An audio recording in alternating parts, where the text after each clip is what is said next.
Semoga saya dimaafkan oleh Gus Baha dan diampuni oleh Allah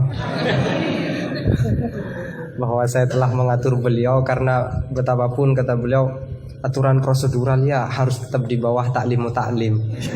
Tapi karena saya bukan moderator amatir ya.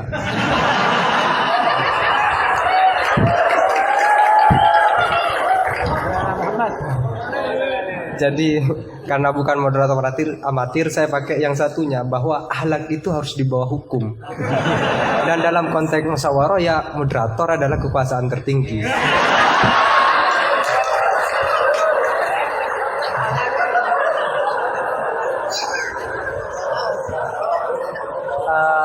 Tapi sekedar nambah cerita itu Gus, di Madura ada seorang yang Alhamdulillah. Ada orang Madura sudah haji, sebelum nyampe di rumahnya dia pesan ke tetangganya yang kebetulan waktu itu sudah mondok, tolong aku dibuatin semacam banner yang ada ayat atau hadisnya, tetapi jangan yang sudah ekstrim lah. Aku suka yang ekstrim. Jangan misalnya al-hajjur mabrur laisa jazaohu ilal jannah, itu aku tahu sudah. Terus jangan juga walillahi ala nasi hijjul baiti. Itu jangan. Sudah sering. Aku carikan ayat atau hadis yang tidak populer. Akhirnya santrinya itu mikir, buka Al-Quran dengan pemahaman yang ekstrim. Akhirnya langsung dia temukan ayat. Dan itu dipajang besar-besar di pintu gerbang. Ayatnya adalah Waman hajjal baita awi tamaro fala junaha, maka tidak ada dosa. Nah, ini termasuk salah satu memahami ayat Al-Quran yang ekstrim. Gobloknya yang ekstrim. Ya, kepada penanya kedua, saran saya adalah tolong menggunakan bahasa yang singkat. Terus yang kedua, juga jangan takut dengan kata-kata intimidasi dari Gus Baha ya. Karena menurut Dale Carnegie itu narasumber yang baik adalah yang mengintimidasi audiennya. Itu adalah salah satu ciri narasumber yang baik. Dale Carnegie mengatakan begitu. Gus nonton saya, beliau mungkin baca Dale Carnegie. Tapi kalau beliau tahu Dale Carnegie ya.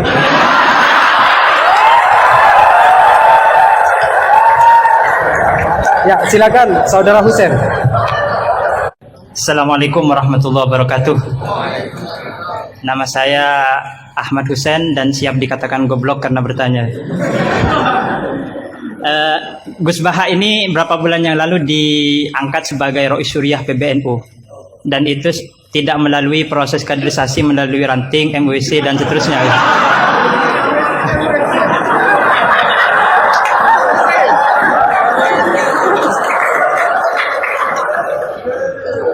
Padahal Ustadz Khairuddin ini di sini paling alim, tapi beliau masih jadi MWC gitu.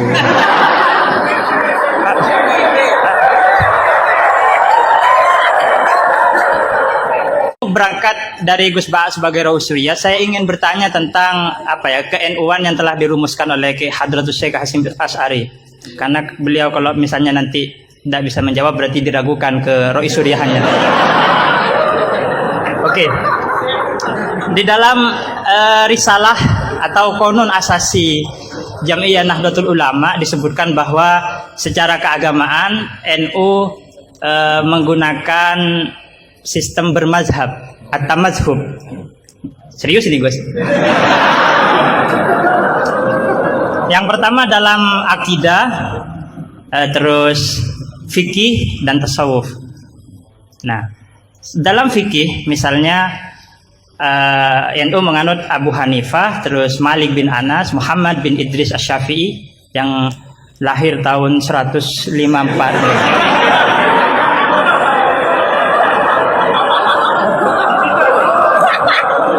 Wafatnya tahun 205. Akhirnya berapa? 154. 50. Mungkin kitab saya ditahrif itu Gus. Apa? Umurnya Imam Syafi'i berapa? 63. Oh iya. Ya intinya umurnya pendek. Lahirnya Mas Sapi tahun berapa? 50, pokok 50 lah. 150 tambah 204. Iya, 204. Kalau Al-Ghazali wafat 505. Nah, iya. Iya, pertanyaannya gini, Gus. Pertanyaannya gini, bahwa sistem bermadhab NU itu yang pertama adalah Al-Quran, As-Sunnah, Ijma' dan Qiyas. Sementara dalam aspek lain, NU menganut madhab Abu Hanifah, Malik bin Anas, yang mana salah satu masodirul ahkamnya adalah misalnya Abu Hanifah menggunakan istihsan, Imam Malik menggunakan amalu ahlil Madinah. Nah, ini seperti ada kontradiksi atau kontradiksi interminus istilahnya itu. Di satu sisi pakai kias, tapi di sisi yang lain kok menerima istihsan gitu, menerima amalu ahlul Madinah. Padahal dalam sistem beragama NU itu landasan keagamaannya adalah Al-Quran, As-Sunnah, Ijma' dan Qiyas. Tapi di dalam ruang lingkup yang lebih dalam bermadhab Abu Hanifah, itu Abu Hanifah menggunakan istihsan. Ini perlu ditambah rumusan Ahlus Sunnah wal Jamaah, atau saya yang salah memahami gitu. Jadi yang dimaksud Qiyas di situ apa, Gus? Kalau misalnya kias hamlu maklumin ala maklumin sebagaimana dalam Goya halaman berapa ini? Terima kasih. Jadi yang dimaksud kias dalam rumusan Ahlussunnah wal Jamaah itu gimana? Karena masih ada istihsan gitu kan, ada kontradiksi gitu. Kok kias diterima, istihsan juga diterima gitu. Terima kasih. Semoga Gus paham ya. Ini yang semoga yang nular itu bukan hanya GR-nya ya, tapi juga ilmunya beliau semoga nular. Amin. Saya persilahkan kepada Kiai. Enggak dijawab, gurunya aja cukup. Ini sama Abdul Wahid. yang ini. Husain. Tapi enggak cucunya Nabi yang Husain.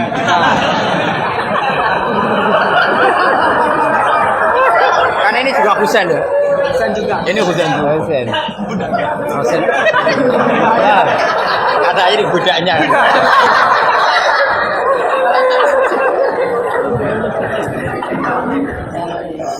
Ini yang jelas ini hari ini benar-benar kacau. Kacau sekacau-kacaunya. Ustadznya bingung, santrinya sudah bingung, sombong lagi.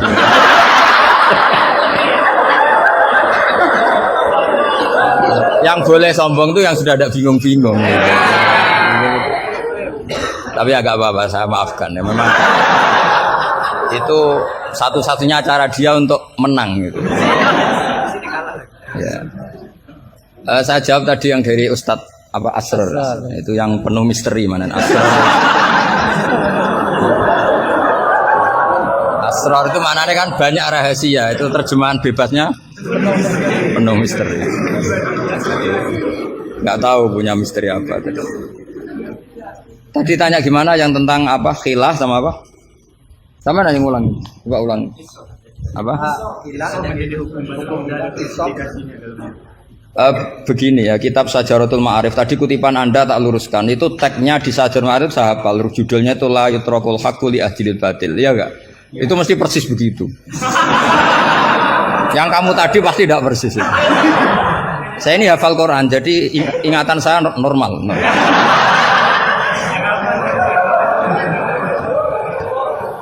Terus berhalanya namanya apa? Saya ingat kalau berhala yang di Sofa dan Marwah, Isaf dan Nailah. Kamu enggak ingat? Udah ingat apa dah? Gitu kok jadi guru.